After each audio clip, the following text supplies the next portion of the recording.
PCOS म्हणजेच polycystic ovarian syndrome हा सध्याचा एक कॉमनली आढळणारा आजार आहे.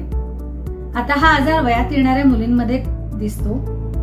साधारणपणे 14-15 वर्षाच्या मुली किंवा त्याहीपेक्षा आधी 12-13व्या वर्षी हा आजार दिसायला सुरुवात होते. आता सिंड्रोम म्हणजे काय, तर एकाच आजारात बरीच लक्षणं दिसणं किंवा बऱ्याच सिस्टीम्स इन्व्हॉल्व्ह होणं म्हणजेच सिंड्रोम. हा एक लाईफस्टाईल रिलेटेड डिसीज असल्यामुळे आपण जर काही व्यवस्थित जीवनशैलीचे नियम पाळले ना, तर आपण त्या मुलीला नक्कीच त्या आजारापासून लांब ठेवू शकतो. हा आजार आजकाल खूप कॉमनली दिसायला लागलाय. त्याचा रेशो 1/10 गर्ल्स म्हणजे 10 मुली असतील तर त्याच्यातल्या एखाद्या मुलीला दिसून येतो. आणि बरेचदा 50% जास्त केसेस तर अनडायग्नोज जातात. म्हणून मी पीसीओएस ची एक सिरीजच तुमच्या समोर आणतेय. तर या सिरीज मध्ये त्या विषयाचे तज्ञ आपल्याला पीसीओएस मध्ये होणाऱ्या त्या पर्टिक्युलर सिम्पटम्स बद्दल सांगतील आणि त्यावर कशी मात करायची तेही सांगतील.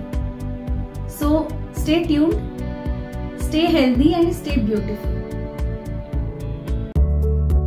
पीसीओएसचं निदान कन्फर्म करण्यासाठी काय काय इन्व्हेस्टिगेशन्स करायला लागतात ते बघूया आपण गायनेकोलॉजिस्ट डॉक्टर गौरी यांच्याकडून. नमस्कार, मी doctor Gauri Kirit Dhunke, consultant gynaecologist MJM hospital. मग पीसीओएसचं निदान कसं करावं, तर या निदानासाठी 3 पैकी 2 क्रायटेरिया पॉझिटिव्ह येणं महत्वाचं. पहिला क्रायटेरिया अनियमित पाळी किंवा अंडाशयामध्ये अंड तयार न होणे, अनओव्युलेशन. दुसरा क्रायटेरिया आहे हायपर अँड्रोजेनिझम म्हणजेच अँड्रोजन नामक हॉर्मोन शरीरामध्ये जास्त असणे. तो कशामुळे, त्याच्यामुळे काय होऊ शकतं, तर त्याच्यामुळे होतो ऍक्ने, सिबोरिया किंवा हिरसुटिझम. हिरसुटिझम म्हणजे फेशियल हेअर ग्रोथ, ओके, चेहऱ्यावरती केसांची ग्रोथ.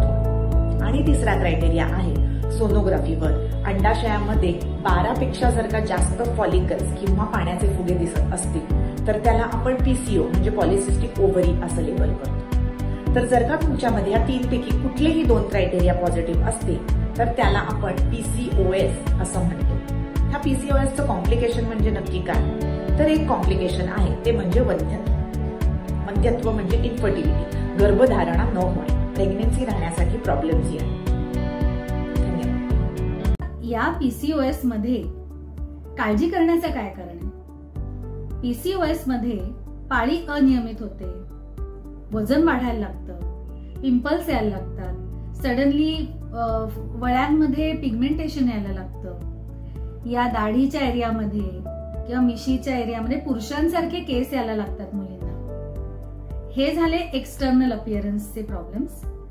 याचा पुढे जाऊन त्रास म्हणजे पीसीओएस जर नीट करेक्ट झाला नाही तर इन्फर्टिलिटी किंवा 40शी मध्येच डायबिटीसची लक्षणं येणं किंवा एंडोमेट्रियल मॅलिग्नन्सीज म्हणजे कॅन्सरचं प्रमाण वाढणं, या सगळ्या प्रॉब्लेम्स हे पुढे सुरू होतात. पीसीओएस होण्याची रिस्क लहानपणीच जर कमी करता आली तर, याबद्दल सांगतायत डॉक्टर शशिकांत वैद्य, बालरोग तज्ञ. मी डॉक्टर शशिकांत वैद्य, बालरोग तज्ञ, मुंबई. पीसीओएस म्हणजे पॉलिसिस्टिक ओव्हरी सिंड्रोम ही समस्या टाळता येऊ शकेल का, याचा आपण आज विचार करतोय.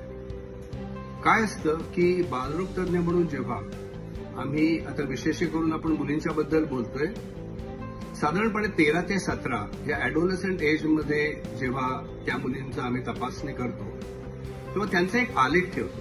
त्याच्यामध्ये त्यांचं वजन, त्यांची उंची, बॉडी मास इंडेक्स म्हणजे BMI याचा एक आम्ही आलेख ठेवतो. जेव्हा असं आढळतं की साधारणपणे या 13 ते 17 या ऍडोलसंट एज मधल्या मुलींचं वजन हे अचानक वाढायला लागलंय, त्यांना स्थूलत्व येतंय, तेव्हाच आपण याचं निराकरण करण्याची शक्यता असते. म्हणजे असं की त्यांना आणि पालकांना जागरूक करून ह्या स्थूलत्वामुळे होणारे जे दुष्परिणाम आहेत त्यातला जो महत्वाचा दुष्परिणाम आहे तो म्हणजे पॉलिसिस्टिक ओव्हरी सिंड्रोम, हा आपल्याला प्रतिबंध त्याचा करता येऊ शकतो. म्हणजे असं की त्यांना त्यांच्या आहाराबद्दल माहिती, संतुलित आहाराची माहिती, व्यायामाचं महत्व, म्हणजे एकंदर त्यांची लाईफस्टाईल चेंज हे जर त्यावेळी केलं तर बऱ्याचशा प्रमाणामध्ये ह्याचा प्रतिबंध येऊ शकतो. म्हणजे अगदी त्यांना पुढच्या आयुष्यामध्ये अंगावर पुरळ येणं, अंगावर केस येणं, मासिक पाळीमध्ये अनियमितता येणं, हे सगळे पॉलिसिस्टिक ओव्हरी सिंड्रोमचे सिम्पटम्स दिसण्याच्या आधी आपण हे टाळू शकणं शक्य आहे. पीसीओएस साठी एकच गोष्ट ट्रीट केली ना तर बाकी सगळे प्रॉब्लेम्स निघून जातील. ते कसं बघूया या व्हिडिओमध्ये. पीसीओएसचे सगळे प्रॉब्लेम्स हे इन्सुलिन रेझिस्टन्समुळे होतात. इन्सुलिन रेझिस्टन्स म्हणजे काय समजून घेऊया. आपण जे काही अन्न खातो ते आपली बॉडी ब्रेकडाऊन करते आणि ग्लुकोज मध्ये कन्वर्ट करते.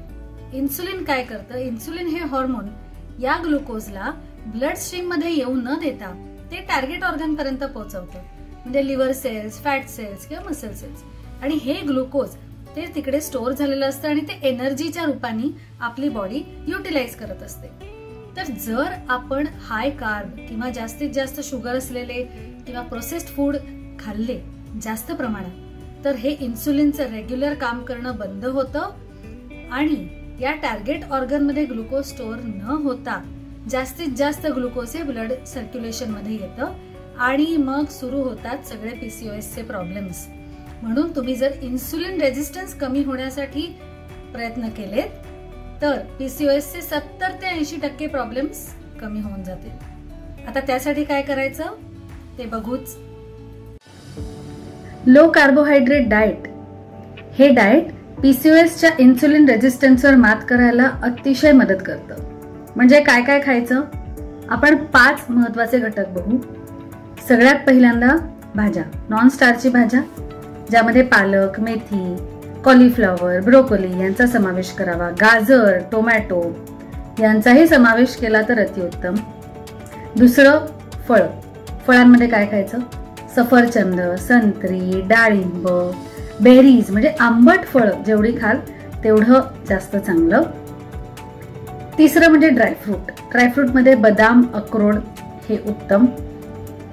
चौथं डेअरी प्रोडक्ट, तूप, चीज, बटर, साखर न घातलेलं दही किंवा साखर न घातलेला अनफ्लेवर्ड चक्का हे उत्तम.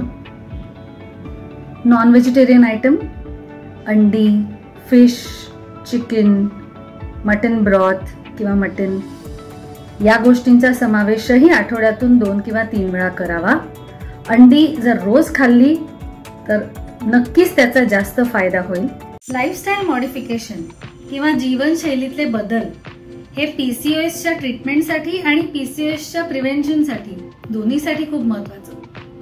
म्हणजे नक्की काय करायचं, खरं तर हा खूप मोठा चर्चेचा विषय आहे. पण बेसिकली वयात येणाऱ्या मुलींना किंवा लहानपणापासूनच मुलामुलींना खेळाची सवय लावायची. मैदानी खेळ, ऍक्टिव्ह लाईफस्टाईल त्याची त्यांना सवय लागायला हवी.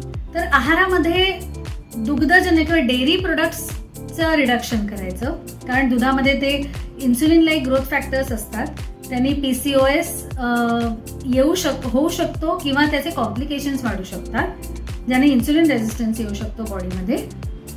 साखर ही टाळायची आहे, जितकी कमीत कमी खाता येईल तितकी खायची आहे. मग हिडन शुगर्स पण, म्हणजे ते सिरियल्स किंवा ते सिरियल फ्लेक्स, न्यूट्री बार्स या सगळ्यांमध्ये हिडन शुगर्स असतात.